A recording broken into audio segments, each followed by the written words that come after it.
我叫周卓華，江湖上嘅人都叫我洗米華。你哋成日話澳門監獄條件好，我唔否認，真係唔算差。新人入獄嗰陣要接受俗稱通櫃嘅私密安檢，之後就冇人逼你做勞動，你可以揀做木工、洗衫、整麵包，當係打發時間。我一開始仲以為自己撐唔過，後來先發現最難受嘅唔係環境，而係時間。時間慢到好似專登同你作對，一分一秒都難捱。每日2次放風，我都會行操場，一步一步數住步伐，逼自己出汗。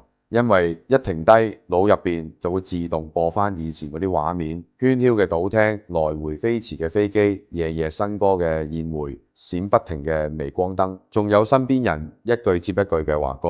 而家冇人再咁叫我啦。有人話名人會住獨立囚房，係我有，但係夜晚一個人對住4面牆，靜到聽到自己嘅呼吸聲，先至知原來自由係咁奢侈嘅嘢。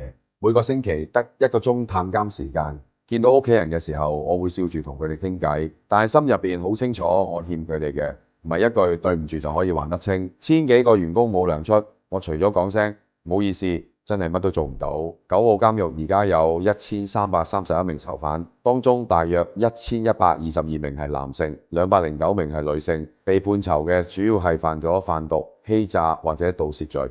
喺囚犯總數入邊呢，內地居民佔40%，跟住落嚟係澳門居民佔36%，香港居民佔12%。